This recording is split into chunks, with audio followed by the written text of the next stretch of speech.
DNA मित्रों, आज DNA का चुनावी एडिशन है। आज 5 राज्यों के चुनावी नतीजे आए हैं। पश्चिम बंगाल, असम, तमिलनाडु, केरल और पुडुचेरी की जनता का निर्णय आज देश के सामने है। आज आपको जानना चाहिए वो कौन कौन से बड़े फैक्टर रहे जिसकी वजह से बंगाल में 15 साल बाद ममता बनर्जी सत्ता से बाहर हुई और पहली बार बीजेपी की सरकार बनी। असम में कैसे बीजेपी ने जीत की हैट्रिक लगाई, तमिलनाडु में विजय की ब्लॉकबस्टर एंट्री कैसे हुई और केरल में 10 साल बाद कांग्रेस की वापसी का कारण क्या रहा। लेकिन इन नतीजों की सबसे बड़ी बात यह है कि जनता ने सनातन विरोधी चेहरों और पार्टियों को सत्ता से बाहर कर दिया।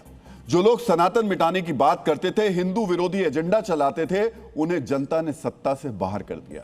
यानी जो सनातन को हटाना चाहते थे उन्हें जनता ने कुर्सी से हटा दिया। आज के नतीजों में सनातन विरोधी नेता, सनातन विरोधी पार्टियां हाशिए पर चली गई हैं। जिन 3 राज्यों में सत्ता बदली है वहां यह कॉमन फैक्टर है। मित्रों, जो ममता बनर्जी जय श्री राम के नारे पर नाराज हो जाती थी, जिस टीएमसी के नेता कहते थे कि बंगाल में रामराज कोई नहीं देखना चाहता, रामराज से पेट नहीं भरेगा, ममता राज ही हमारा आदर्श है, वो आज सत्ता से बाहर हो गए। जिस सरकार में रामनवमी का जुलूस निकालने के लिए अदालत का दरवाजा खटखटाना पड़ता था, जिस पार्टी ने सनातन के सबसे बड़े धार्मिक आयोजन महाकुंभ को मृत्यु कुंभ कहा, वो पार्टी पिछले चुनाव के मुकाबले आधी से भी कम सीटों पर सिमट गई।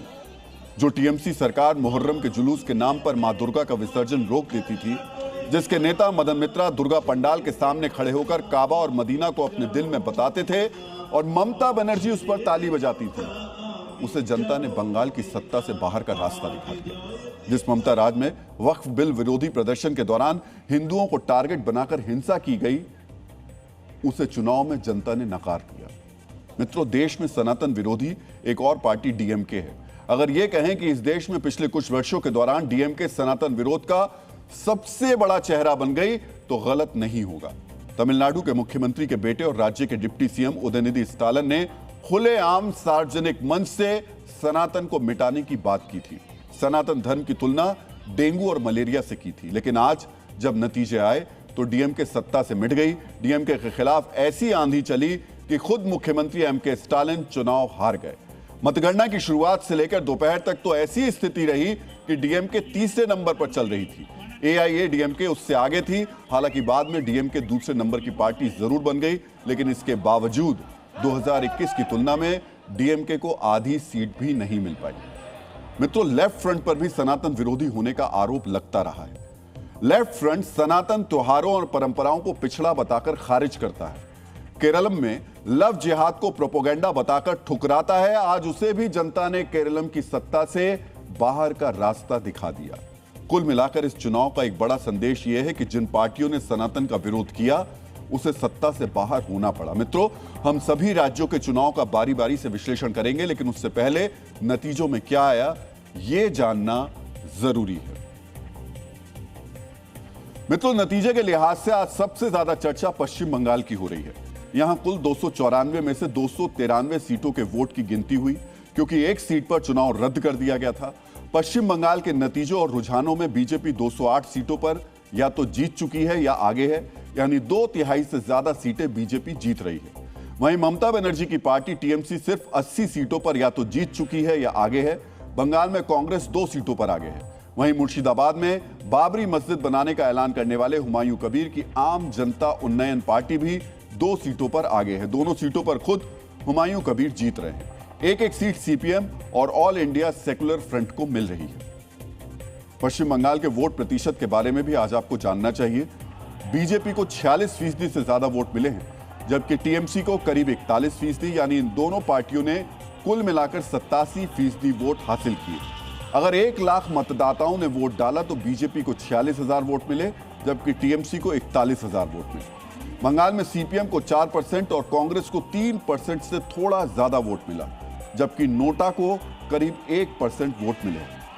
मित्रों, इस चुनाव में बंगाल के 6 करोड़ 82 लाख मतदाताओं में से 6 करोड़ 31 लाख मतदाताओं ने वोट डाले थे। बीजेपी को मिले 46% वोट के हिसाब से देखें तो बीजेपी को करीब 2 करोड़ 90 लाख वोट मिले। वहीं टीएमसी को करीब 2 करोड़ 59 लाख वोट मिले, यानी दोनों पार्टियों के बीच करीब 31 लाख वोट का अंतर है। इस 31 लाख वोट के अंतर की वजह से सीटों का अंतर 100 से भी ज्यादा हो गया। किसी चुनाव में लगभग आधा वोट मिलना कोई छोटी मोटी उपलब्धि नहीं है। वहीं कांग्रेस और उसके सहयोगियों को लगभग 30% वोट मिले हैं, जबकि एआईयूडीएफ को 5%। मित्रों, असम में नोटा को 1% से भी ज्यादा वोट मिला है। असम में करीब 2.5 करोड़ मतदाता हैं। इनमें से 2 करोड़ 13 लाख मतदाताओं ने अपने मताधिकार का इस्तेमाल किया। बीजेपी और उसके सहयोगियों को मिले 48% वोट को देखें तो एनडीए को वोट देने वाले मतदाताओं की संख्या 1 करोड़ 2 लाख के आसपास है।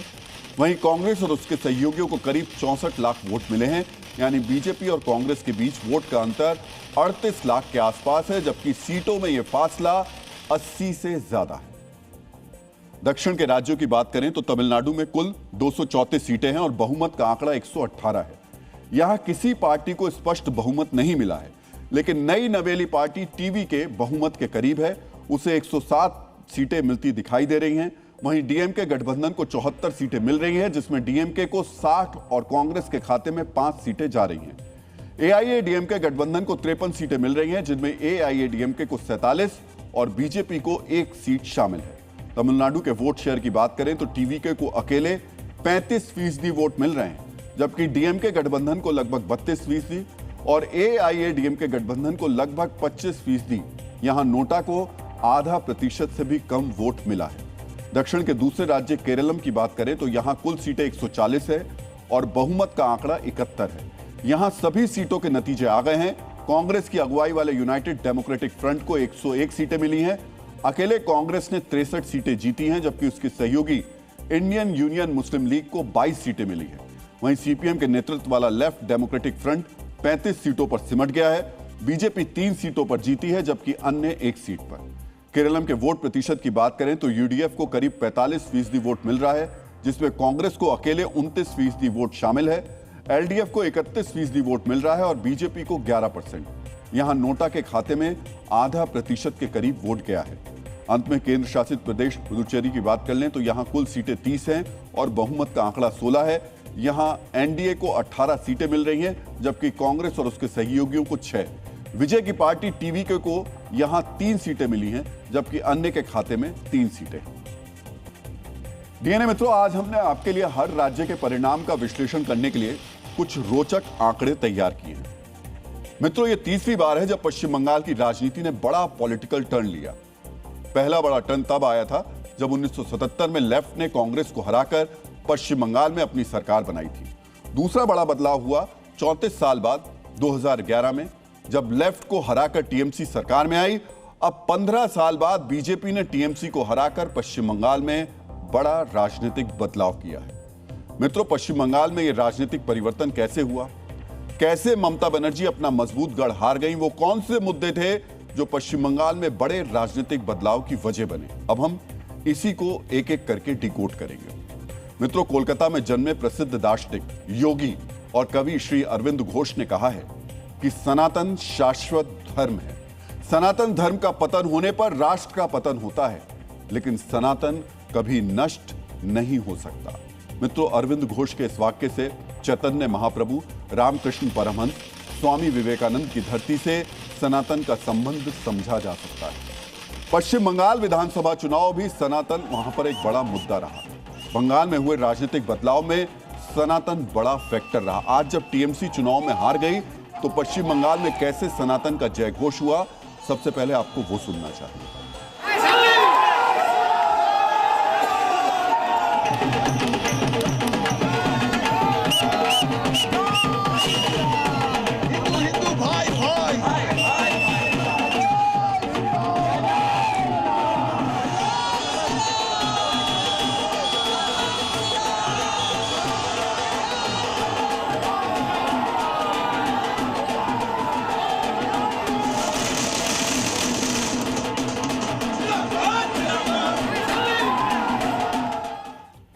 मित्रों, पश्चिम बंगाल में सनातन और हिंदू शब्द बार बार चुनावी चर्चा में आए, चाहे जय श्री राम का नारा हो या जय मां काली का नारा, केंद्र में सनातन ही रहा।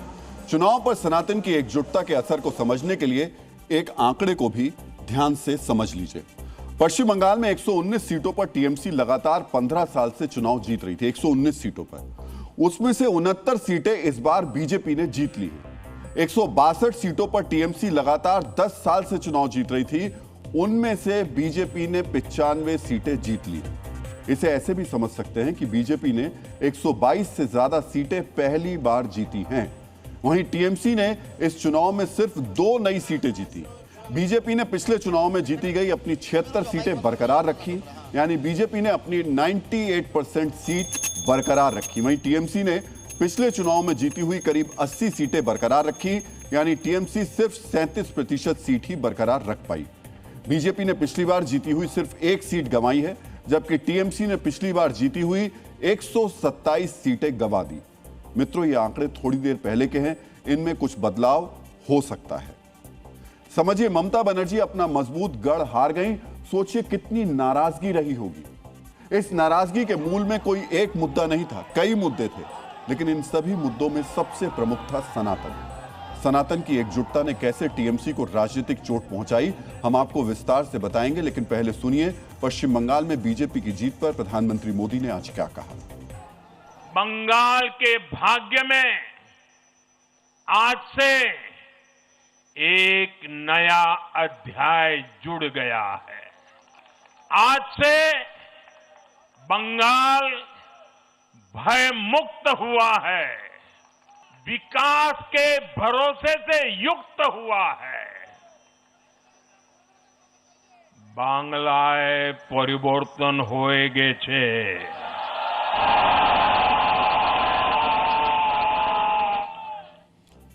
मित्रों, श्री अरविंद घोष ने कहा है कि जब कहा जाता है कि भारत उठेगा तो वो सनातन धर्म ही उठेगा। जब कहा जाता है कि भारत महान बनेगा तो वह सनातन धर्म ही महान बनेगा। पश्चिम बंगाल में बीजेपी का चुनावी नैरेटिव सनातन की इसी श्रेष्ठता के आसपास केंद्रित रहा। पूरे चुनाव में बीजेपी ने सनातन की डोर को नहीं छोड़ा, ना ही सनातन के मुद्दे को कभी पीछे जाने दिया। इसे ऐसे समझ सकते हैं कि 23 अप्रैल को जब पश्चिम बंगाल में पहले चरण की वोटिंग हो रही थी, तब मथुरापुर में रैली के बाद शाम 5 बजे पीएम मोदी बेलूर मठ पहुंचे। वहां पीएम करीब 30 मिनट तक रहे, स्वामी विवेकानंद के कक्ष में ध्यान लगाया। संदेश साफ था, हम बांग्ला अध्यात्म के वारिस हैं, बाहरी नहीं हैं। 26 अप्रैल को फेज 2 के चुनाव से 3 दिन पहले पीएम मोदी ठाकुर नगर के मथुआ ठाकुरबाड़ी मंदिर गए। संदेश था, हम बांग्ला अस्मिता से जुड़े हुए हैं।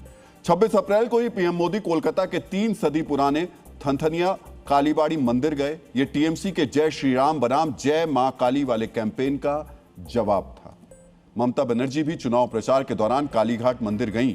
यहां भी उनका संदेश बांग्ला अस्मिता का था, यानी वो सनातन को बांग्ला अस्मिता तक केंद्रित कर रही थी। लेकिन पूरे चुनाव में बीजेपी इसका विस्तार करती रही और ये बताती रही कि पश्चिम बंगाल में सभी सनातनी एकजुट हैं।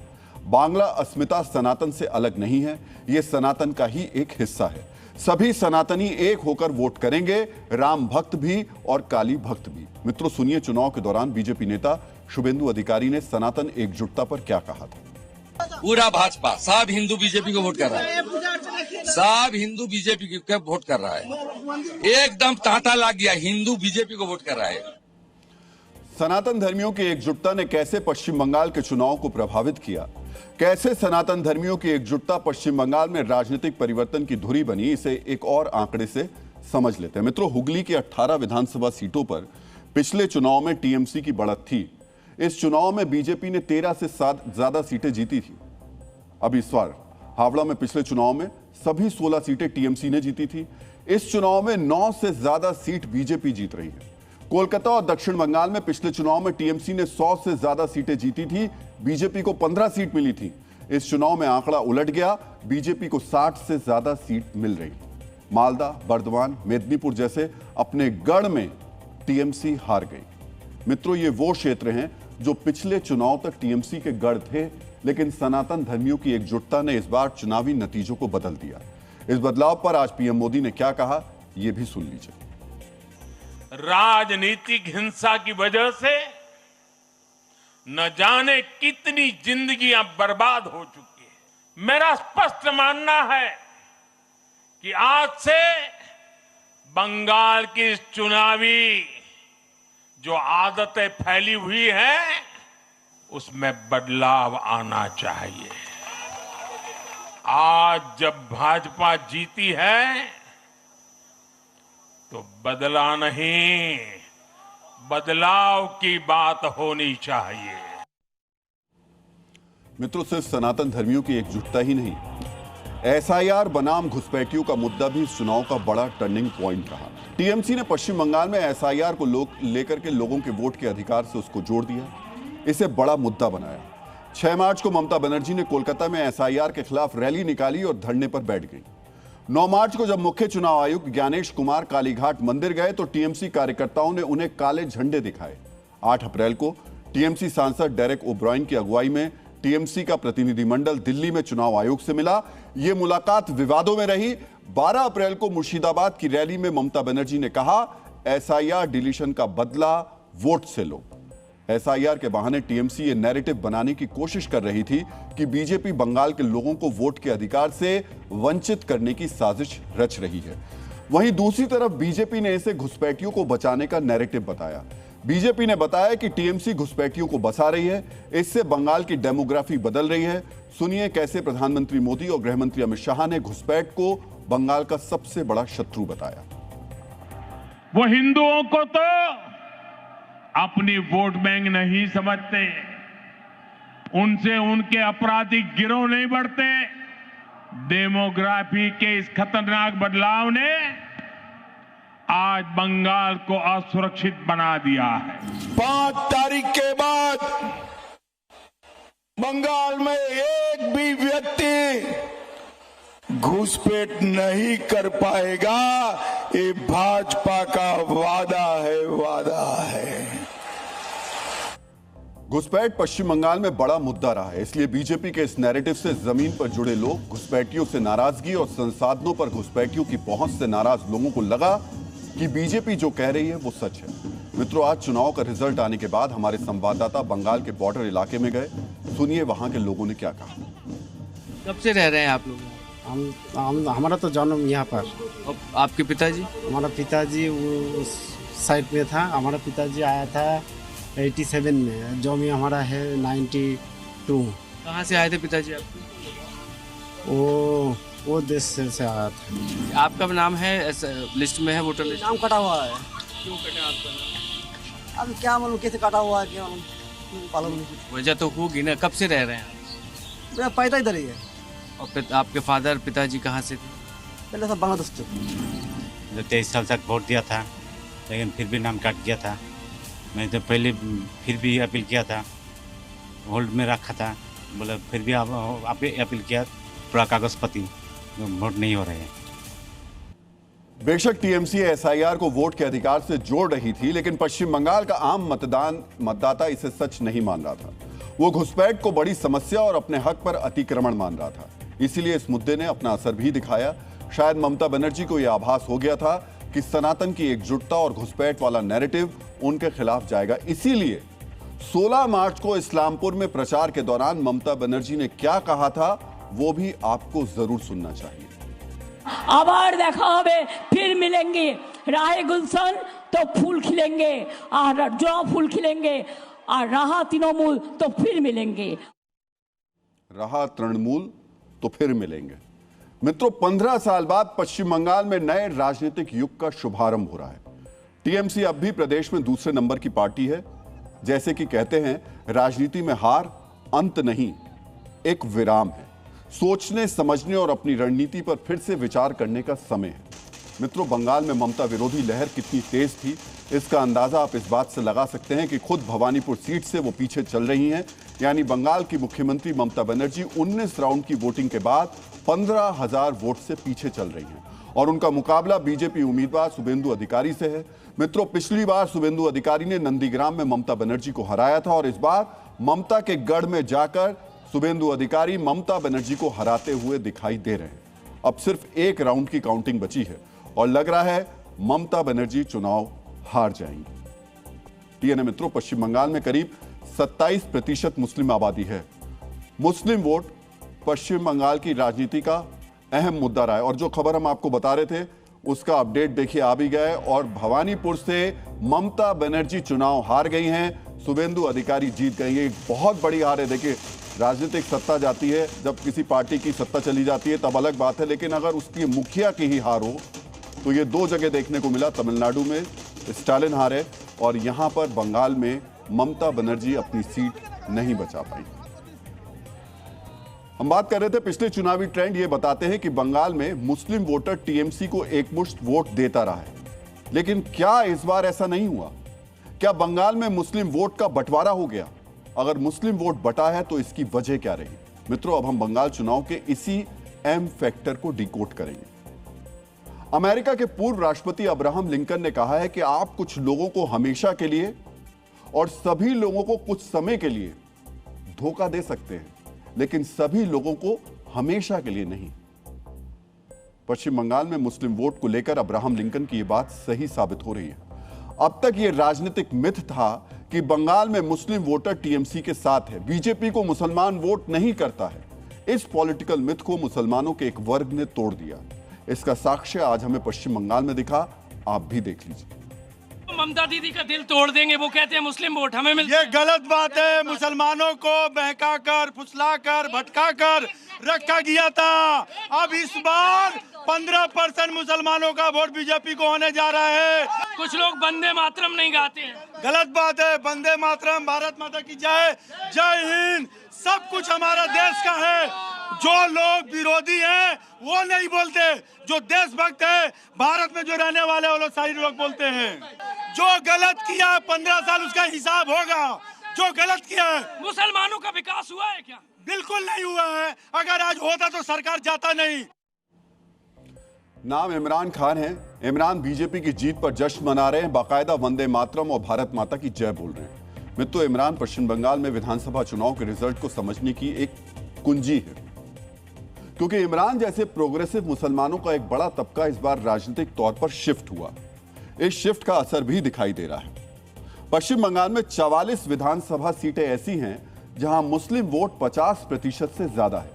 इसमें से 11 विधानसभा सीटों पर मुस्लिम वोट 70% से ज्यादा है।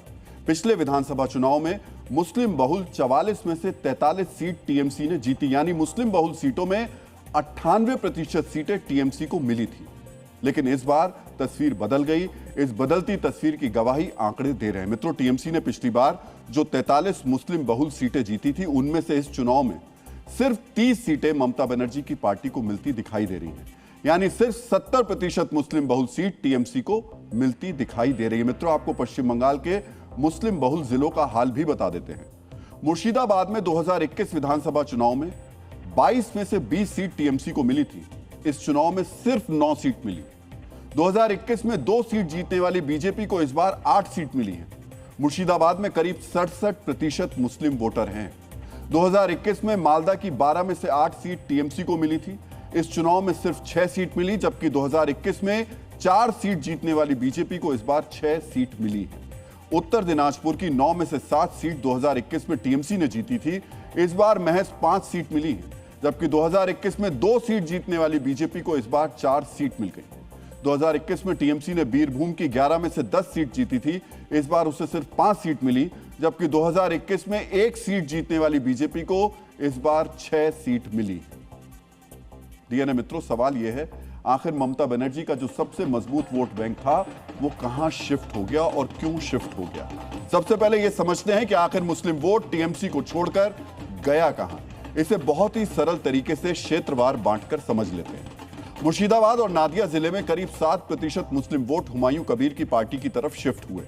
मुर्शिदाबाद में ही नई बाबरी के नाम पर हुमायूं ने अपनी राजनीतिक पकड़ मजबूत की थी। हुमायूं 2 सीटों से चुनाव लड़े, दोनों सीटें जीत गए। असदुद्दीन ओवैसी की पार्टी पश्चिम बंगाल में 12 सीटों पर चुनाव लड़ी। ओवैसी का कोर वोटर भी मुसलमान ही है। करीब 4% मुस्लिम वोट ओवैसी की पार्टी को भी मिला है। कांग्रेस और लेफ्ट को भी करीब 3% मुस्लिम वोट मिला। कांग्रेस 2 और लेफ्ट को 1 सीट मिल रही है। तीनों उम्मीदवार मुस्लिम हैं। इसके अलावा आईएसएफ ने कुछ सीटों पर मुस्लिम वोट काटकर टीएमसी को नुकसान पहुंचाया। आईएसएफ के मुखिया नौशाद सिद्दीकी फिर चुनाव जीत रहे हैं। मित्रों, ये वो पार्टियां हैं जिनकी तरफ मुस्लिम वोटों का शिफ्ट होना आश्चर्यजनक नहीं था। आश्चर्यजनक है बीजेपी की तरफ मुस्लिम वोट का शिफ्ट होना।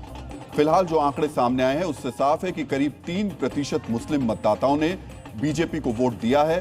खासकर शहरी और मध्यम वर्ग के मुसलमान बीजेपी के साथ गए हैं, जो पश्चिम बंगाल की सरकार कार्य संस्कृति से परेशान थे और अब विकल्प की तलाश कर रहे थे। मित्रों, अब सवाल यह है कि जो मुस्लिम वोट टीएमसी की सबसे बड़ी राजनीतिक संपत्ति होती थी, वो आखिर उससे दूर क्यों हो गई? क्यों टीएमसी के सबसे मजबूत समर्थक कहे जाने वाले मुसलमानों ने उसका साथ छोड़ दिया? अब इसे भी समझ लेते हैं। एसआईआर में करीब 17 लाख मुसलमानों के नाम कटे। इससे यह माहौल बना कि टीएमसी मुस्लिम हितैषी होने की बात तो करती है, लेकिन जमीन पर मुसलमानों की रक्षा नहीं कर पाई। हुमायूं कबीर को पार्टी से निकाले जाने से टीएमसी ने एक मजबूत स्थानीय मुस्लिम चेहरे को खो दिया। बेरोजगारी, स्वास्थ्य, शिक्षा जैसे मुद्दों पर भी मुस्लिम वोटर टीएमसी से नाराज दिखाई दिए। सुनिए, कभी ममता बनर्जी के करीबी रहे हुमायूं कबीर ममता की हार पर अब क्या कह रहे हैं। जो हुआ अच्छा हुआ, ये होना ही था। ममता बनर्जी को जो 3 बार मुख्यमंत्री बन के उनको भतीजा को इतना पावर छोड़ दिया, लोगों को इतना धोखाधड़ी किया, लोगों को साथ इतना पैसा लूटा। अब तो आज का दिन में बंगाल का मानुष को बधाई दूंगा, जो टीएमसी को लूटने वाला को अच्छा जवाब दे दिया। और बंगाल की एक बड़ी खबर फिर से आपको बता देते हैं। शुभेंदु अधिकारी भवानीपुर से सीट जो है वो जीत गए हैं, चुनाव जीत गए हैं। ममता बनर्जी 15,000 से ज्यादा वोटों से चुनाव हारी है। मित्रों, अब आपको कुछ बड़े नेताओं के बारे में बता देते हैं जिन्होंने मुस्लिम बहुल सीटों से चुनाव लड़ा। गौर से सुनिएगा। बहरामपुर से कांग्रेस के अधीर रंजन चौधरी को बीजेपी के सुब्रत मेहरा ने हरा दिया। यह सीट मुस्लिम बहुल है। यहां मुस्लिम वोट कांग्रेस और टीएमसी के बीच बंट गया। हुमायूं कबीर रेजीनगर और नवादा दोनों सीट से चुनाव जीत गए। ये दोनों सीटें भी मुस्लिम बहुल हैं। आईएसएफ के नौशाद सिद्दीकी भांगड़ सीट से दूसरी बार चुनाव जीते। भांगड़ सीट पर 70% से ज्यादा मुस्लिम वोटर हैं। टीएमसी के फिरहाद हाकिम कोलकाता पोर्ट से चुनाव जीत रहे हैं, लेकिन सिद्दीकुल्ला चौधरी पूर्वी वर्धमान के मुंटेशनार से और जाकिर हुसैन मुर्शिदाबाद के जंगीपुर सीट से चुनाव हार रहे हैं। दोनों सीटों पर बीजेपी चुनाव जीत रही है। डीएनए मित्रों, बंगाल में 200 से ज्यादा सीटें जीतकर बीजेपी ने बड़ी लकीर खींच दी है। मित्रों, बंगाल में बीजेपी को यह विजय 1-2 दिन या 2 महीने के चुनाव प्रचार से हासिल नहीं हुई। ये 44 महीने की मेहनत और सटीक रणनीति का नतीजा था। इस जीत के लिए करीब 4 साल से भारतीय जनता पार्टी अपनी स्ट्रेटेजी पर काम कर रही थी। जिन विधानसभा सीटों पर बीजेपी कभी नहीं जीती, वहां शून्य से शिखर तक पहुंचने के लिए रणनीति बनाई और फिर उस पर काम शुरू किया। इसमें बीजेपी के कुछ नेता कैमरों के सामने दिखाई दिए, लेकिन बड़ी संख्या में ऐसे नेता थे जो पर्दे के पीछे रहकर पूरी निष्ठा से एक ही उद्देश्य के साथ काम कर रहे थे। देश भर के बीजेपी नेताओं की पूरी टोली लंबे समय से लोगों को जोड़ रही थी। एक एक सीट पर, एक एक बूथ पर बीजेपी ने रणनीति बनाकर कैसे यह जीत हासिल की, इसका अब हम आपके लिए विश्लेषण करेंगे। लेकिन सबसे पहले हम आपको एक तस्वीर दिखाना चाहेंगे जो आज ट्रेंड कर रही है। यह तस्वीर एक हफ्ते पहले की है। इसमें गंगा सागर के किनारे बीजेपी की 2 शख्सियत खड़ी दिखाई दे रही हैं और आप देख सकते हैं, एक तो गृह मंत्री अमित शाह हैं और दूसरे सुनील बंसल हैं, महासचिव हैं बीजेपी के। और यह तस्वीर है गंगा सागर की। ये दोनों नेता पानी की उठती लहरों और शांत चित्त भाव से इसको देख रहे हैं। ऐसी ही लहर चुनावी नतीजों में भी देखने को मिली। इस तस्वीर में अमित शाह के साथ बीजेपी के महासचिव सुनील बंसल हैं। मित्रों, बंगाल में जीत दिलाने वाली टीम में प्रधानमंत्री नरेंद्र मोदी, गृह मंत्री अमित शाह, भूपेंद्र यादव, शुभेंदु अधिकारी के साथ साथ सुनील बंसल की भी बड़ी भूमिका रही। 27 अप्रैल को चुनाव प्रचार खत्म होने के बाद अमित शाह और सुनील बंसल गंगा सागर गए थे। वहां पर पूजा अर्चना की। मित्रों, इन्होंने पहले रणनीति तैयार की, अपने साथ अलग अलग स्तर पर पार्टी के नेताओं को जिम्मेदारी सौंपी और सबने मिलकर बंगाल में महाविजय हासिल की। मित्रों, अमित शाह ने ग्राउंड पर माइक्रो मैनेजमेंट किया। 15 दिन तक कैंपेन किया, नैरेटिव सेट किया, लेकिन पर्दे के पीछे अमित शाह ने जिन्हें सबसे बड़ी जिम्मेदारी दी वो सुनील बंसल ही हैं। सुनील बंसल को साल 2022 में बीजेपी का महासचिव बनाया गया। तभी उन्हें पश्चिम बंगाल, ओडिशा और तेलंगाना का प्रभारी बनाकर भविष्य की जिम्मेदारी सौंप दी गई। ध्यान दीजिएगा, अगस्त 2022 से ही सुनील बंसल बंगाल चुनाव में संगठन को मजबूत करने में जुट गए थे। 2024 में ओडिशा में चुनाव हुए, वहां पर बीजेपी ने जीत हासिल की। उसके बाद फिर से सुनील बंसल ने बंगाल में स्ट्रेटेजी बनानी शुरू कर दी। सुनील बंसल की मदद करने के लिए उनके साथ 2 और नेता थे। संगठन के प्रभारी के रूप में बिहार के वरिष्ठ नेता मंगल पांडे और सह प्रभारी के रूप में अमित मालवीय को लगाया गया। ये दोनों लगातार ग्राउंड लेवल पर सक्रिय थे और पार्टी का विस्तार करने में जुटे हुए थे। 25 सितंबर 2025 को बीजेपी ने भूपेंद्र यादव को चुनाव प्रभारी बनाकर बंगाल भेजा। उनके साथ त्रिपुरा के पूर्व मुख्यमंत्री और सांसद विप्लव देव को सह प्रभारी नियुक्त किया गया। बीजेपी के नेताओं ने जमीनी रणनीति को और तेज किया। सुनील बंसल और भूपेंद्र यादव ने पिछले 6 महीनों के दौरान पूरे बंगाल की प्रत्येक विधानसभा का 2-2 बार दौरा किया, कार्यकर्ताओं से संवाद किया और हर एक विधानसभा में बैठकर चुनावी रणनीति को जमीनी स्तर पर आगे बढ़ाया। सुनील बंसल और उनकी टीम ने पिछले 4 साल में बंगाल में क्या-क्या काम किए, अब आपको वो भी समझ लेने चाहिए। राज्य के करीब 80,000 बूथों पर बूथ अध्यक्ष, पन्ना प्रमुख और बूथ कमेटियां बनाई। इन कमेटियों का जिलेवार सम्मेलन किया। गृह मंत्री अमित शाह, जेपी नड्डा, स्मृति ईरानी, मनोज तिवारी जैसे नेताओं को बुलाकर सम्मेलन कराए। कोलकाता नगर निगम क्षेत्र पर विशेष फोकस किया गया। 144 वार्ड्स में पहली बार हर वार्ड में बीजेपी ने वार्ड अध्यक्ष नियुक्त किया।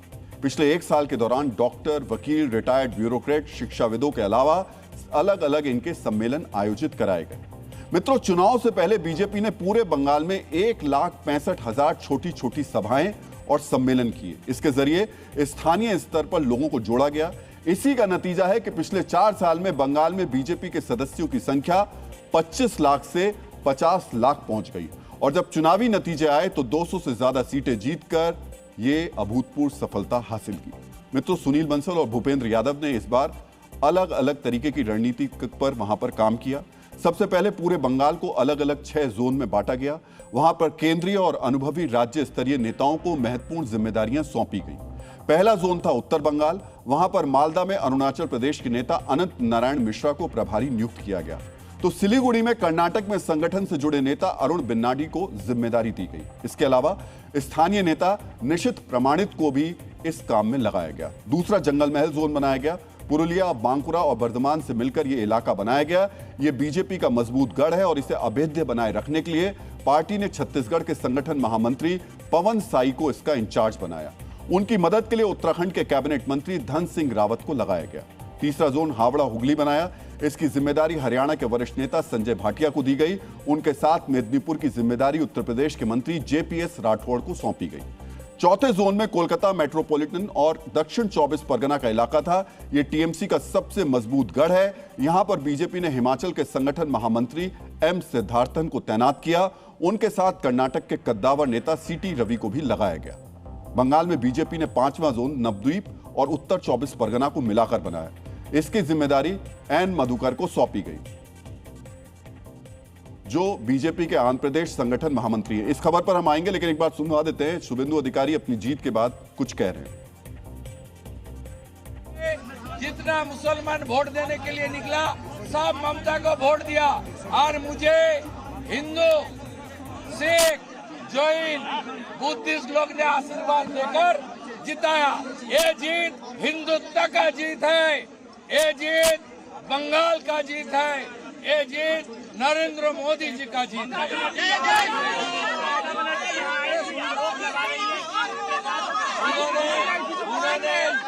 उन्होंने 15 राउंड तक भी जब उनका मार्जिन खत्म करके मैं 536 वोट से आगे निकल गई, तब उन्होंने भागना चालू कर दिया।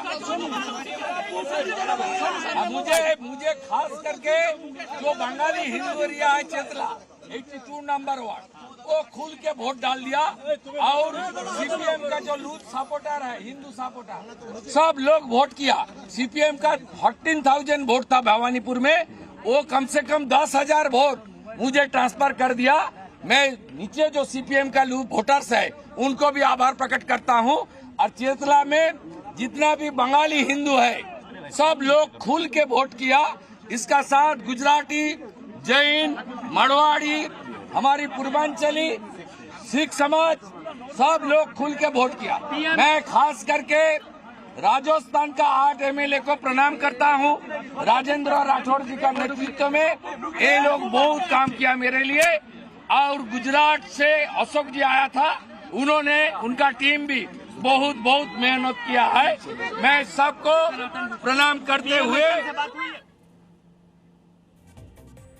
चलिए, तो शुभेंदु अधिकारी उस टीम के बारे में बता रहे थे जिन्होंने उनका साथ दिया। अपने मतदाताओं का भी वो धन्यवाद कर रहे थे। हम भी उस टीम के बारे में आपको बता रहे हैं जो बंगाल में बीजेपी ने अलग अलग जोन बांटकर बनाई थी।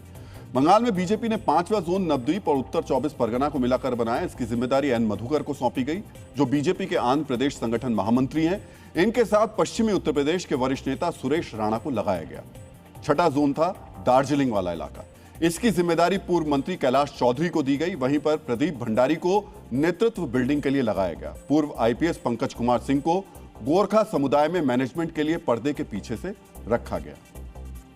बीजेपी ने बड़े स्तर पर देश के दूसरे हिस्सों से नेताओं को बंगाल में संगठन को मजबूत करने का काम में लगाया था। सोचिए, त्रिपुरा के मुख्यमंत्री पद से हटने के बाद बिप्लब देब कैमरे से गायब थे, लेकिन वो पार्टी के लिए साइलेंटली बंगाल में काम कर रहे थे। और ऐसा करने वाले सिर्फ बिप्लब देब ही नहीं है, बल्कि बीजेपी ने पर्दे के पीछे बड़ी संख्या में अलग अलग राज्य के नेताओं को वहां पर लगाया। मित्रों, चुनाव प्रचार के दौरान बीजेपी ने सामाजिक और महिला सुरक्षा की गारंटी दी। ममता बनर्जी के लक्ष्मी भंडार योजना से बहुत अधिक लाभ देने वाली योजनाओं को आगे बढ़ाया। महिला सुरक्षा और कानून व्यवस्था पर फोकस किया। इसी का नतीजा है कि आरजीकर की पीड़िता की मां को टिकट दिया। इस बार बीजेपी ने सीधे मुख्यमंत्री ममता बनर्जी को टारगेट करने के बजाय टीएमसी के राष्ट्रीय महासचिव और जहांगीर खान जैसे दूसरे युवा नेताओं को टारगेट किया। इस तरह से बीजेपी ने उस कुले को भेद दिया जिसे बड़े बड़े पॉलिटिकल पंडित असंभव कह रहे थे, जिन्हें यह लग रहा था कि मुस्लिम वोट बैंक की गोलबंदी ममता बनर्जी को कभी हारने नहीं देगी। वहां बीजेपी ने सिर्फ 15 साल में 1 सीट से 200 सीट तक का सफर तय कर लिया। बंगाल में बीजेपी के विजय के बीच गृहमंत्री अमित शाह का 12 साल पुराना एक बयान वायरल हो रहा है, जो आपको ध्यान से सुनना चाहिए। ममता जी ने मीडिया के सामने एक छोटा सा सवाल किया कि अमित शाह कौन है, ऐसा पूछा था। दीदी, अगर आप देख सकती है तो देख लीजिए, सुन सकती है तो सुन लीजिए, मैं अमित शाह हूं। मैं भारतीय जनता पार्टी का एक छोटा सा कार्यकर्ता हूं। मैं अमित शाह हूं और इस बंगाल की भूमि पर से तृणमूल को उखाड़ने के लिए आया हूं, वो आप समझ लीजिए। आज 12 साल बाद अमित शाह की रणनीति ने टीएमसी को बंगाल में सत्ताहीन कर दिया। मित्रों, आचार्य चाणक्य ने कहा है कि सफलता अचानक नहीं मिलती, वो सही योजना और निरंतर प्रयास का परिणाम होती है। बंगाल में बीजेपी की जीत इसी का नतीजा है। मित्रों, बीजेपी ने न सिर्फ बंगाल में ऐतिहासिक जीत हासिल की, बल्कि पहली बार गंगोत्री से लेकर गंगा सागर तक बीजेपी की सरकार बन गई। गंगोत्री उत्तराखंड से निकलती है, वहां पर बीजेपी की सरकार है। उसके बाद उत्तर प्रदेश में गंगा आती है, वहां पर बीजेपी की सरकार है। वहां से बिहार में गंगा जाती है, वहां भी पिछले महीने बीजेपी पहली बार अपना मुख्यमंत्री बीजेपी ने बनाया। और अब जिस बंगाल से होते हुए गंगा बंगाल की खाड़ी में मिलती है, वहां भी अब बीजेपी की सरकार होगी। मित्रों, मैं आपको प्रधानमंत्री नरेंद्र मोदी का 12 साल पुराना एक बयान सुनाना चाहूंगा। जब वो 2014 में लोकसभा चुनाव लड़ने के लिए वाराणसी पहुंचे थे, तब उन्होंने कहा था कि उन्हें मां गंगा ने बुलाया है। फिर से सुनिए प्रधानमंत्री मोदी का वो बयान। न मुझे किसी ने भेजा है, न मैं यहाँ आया हूँ, मुझे तो माँ गंगा ने बुलाया है। और एक बालक जैसे अपनी माँ की गोद में वापस आता है, वैसी मैं अनुभूति कर रहा हूँ। तब वाराणसी में पीएम मोदी की जीत हुई थी, वो सांसद से प्रधानमंत्री तक बने। 12 साल बाद अब गंगा के शुरू से अंत तक उसके किनारे बसे राज्यों में बीजेपी की सरकार है। आज बंगाल में जीत के बाद जब प्रधानमंत्री नरेंद्र मोदी कार्यकर्ताओं को संबोधित कर रहे थे, तब उन्होंने क्या कहा, अब आपको वो सुनाते हैं। बंगाल की जीत के साथ गंगोत्री से लेकर गंगा सागर तक कमल ही कमल खिला हुआ है। उत्तराखंड, उत्तर प्रदेश, बिहार और अब पश्चिम बंगाल। मित्रों, एक और बात याद दिलाना चाहूंगा। जनसंघ के संस्थापक डॉक्टर श्यामा प्रसाद मुखर्जी थे, उनके साथ थे पंडित दीनदयाल उपाध्याय और प्रोफेसर बलराज मधोक। ये तीनों 3 राज्य के थे। यूपी और दिल्ली में पहले से बीजेपी की सरकार रही है, लेकिन सिर्फ श्यामा प्रसाद मुखर्जी के गृह राज्य यानी बंगाल में कभी बीजेपी की सरकार नहीं बनी थी, जो अब बनने वाली है। बंगाल में श्यामा प्रसाद मुखर्जी के जिस घर में जनसंघ की पहली बैठक हुई थी, वहां के लोग क्या कह रहे हैं, अब आपको ये सुनना चाहिए।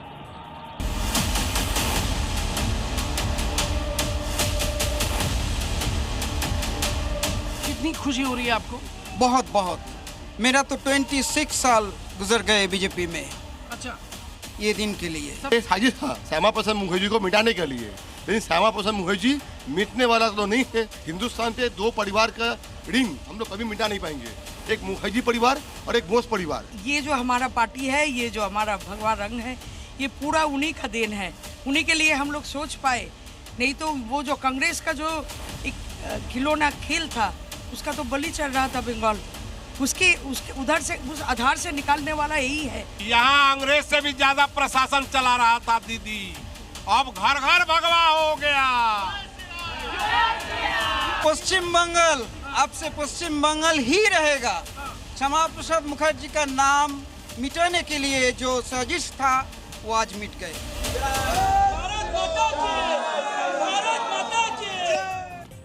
मित्रों, भारत का राजनीतिक नक्शा पूरी तरह बदल चुका है। बंगाल जीतने के बाद अब देश के 17 राज्य और केंद्र शासित प्रदेशों में बीजेपी का अपना मुख्यमंत्री हो जाएगा, जबकि 5 राज्यों में बीजेपी सत्ता साझेदार है।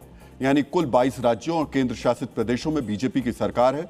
2021 में एनडीए 21 राज्यों में थी, जो अब अपने सर्वश्रेष्ठ पर पहुंच गई है। देश के 19,40,000 वर्ग किलोमीटर क्षेत्र में बीजेपी की चुनी हुई सरकार है। यहां आधे देश से ज्यादा यानी देश का 59% हिस्सा है। मित्रों, फ्रांस, जर्मन, स्पेन, इटली और पोलैंड जैसे देशों को मिलाकर जितना क्षेत्रफल है, उससे कहीं ज्यादा बड़े इलाके में अब बीजेपी की सरकार है। और अगर एनडीए की बात करें तो देश की करीब 2/3 हिस्से पर बीजेपी के नेतृत्व वाले एनडीए की सरकार है।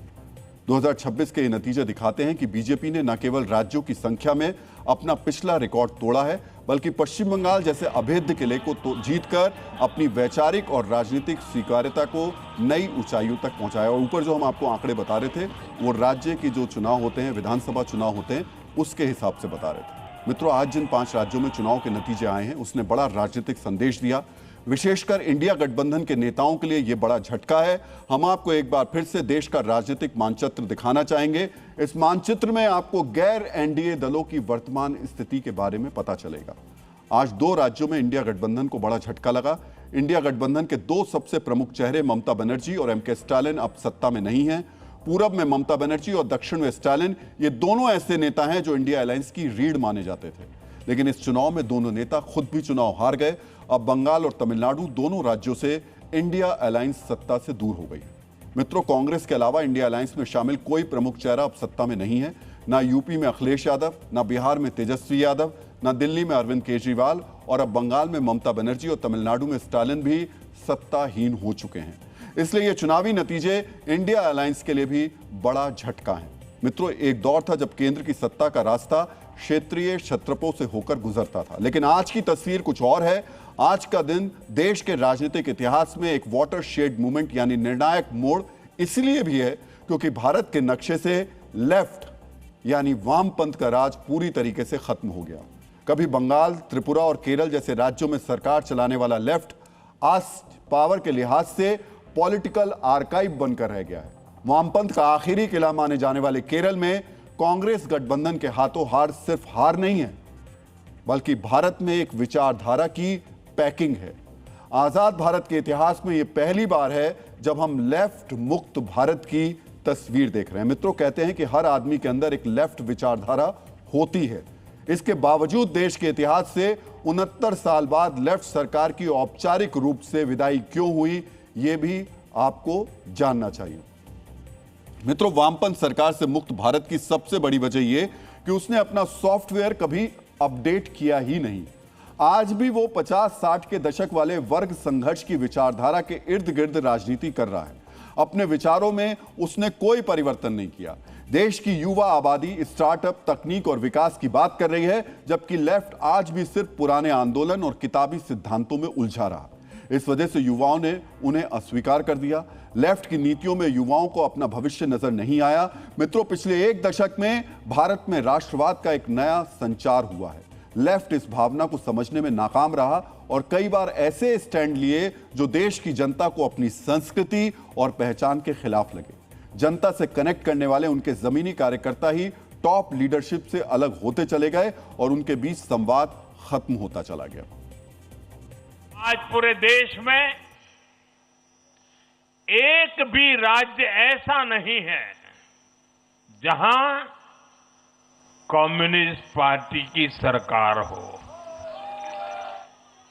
ये सिर्फ सियासत का बदलाव नहीं है, ये सोच का बदलाव है।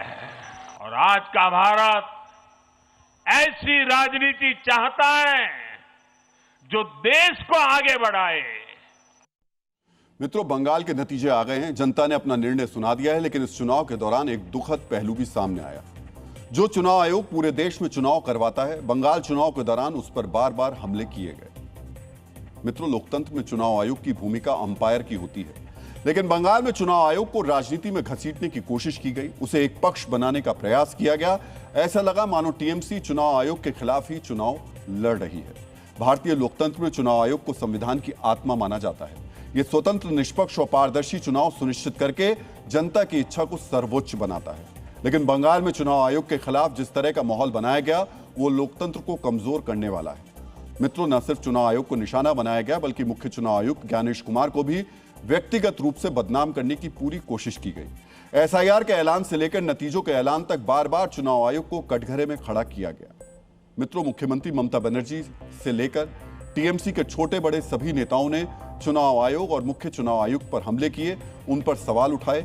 एसआईआर रोकने की मांग से लेकर चुनाव आयोग के दफ्तर तक में हंगामा खड़ा किया। चुनाव आयोग की निष्पक्षता पर सवाल उठाए। चुनाव प्रक्रिया के दौरान मुख्य चुनाव आयुक्त के खिलाफ महाभियोग प्रस्ताव का नोटिस भी दिया गया, जिस पर विपक्ष के 193 सांसदों ने हस्ताक्षर किए। स्वतंत्र भारत के इतिहास में पहली बार किसी मुख्य चुनाव आयुक्त के खिलाफ संसद के दोनों सदनों में महाभियोग नोटिस आया। एसआईआर के मुद्दे पर बार बार सुप्रीम कोर्ट में सुनवाई जो थी, कानूनी लड़ाई जो थी, वो लड़ी गई। यहां तक कि पश्चिम बंगाल के मालदा में उग्र भीड़ ने एसआईआर के काम में लगे 7 जजों को पूरे 9 घंटे तक बंधक बनाकर रखा। इनमें महिला जज भी शामिल थी। इस दौरान प्रशासन लाचार बना रहा। और पीएम ने इस पर क्या कहा, ये भी सुन लेते हैं। सिर्फ भारत का लोकतंत्र ही नहीं जीता है, आज भारत का संविधान भी जीता है। हमारी संवैधानिक संस्थाएं जीती हैं, हमारी लोकतांत्रिक प्रक्रियाएं जीती है। डीएनए में अब आज का संदेश। हमेशा याद रखिए, जिंदगी की असली लड़ाई हमें यही सिखाती है कि हार आपको मजबूत बनाती है, जीत आपको संभावना सिखाती है, सफलता धैर्य मांगती है और मेहनत अंतिम क्षण तक इंतजार करना सिखाती है।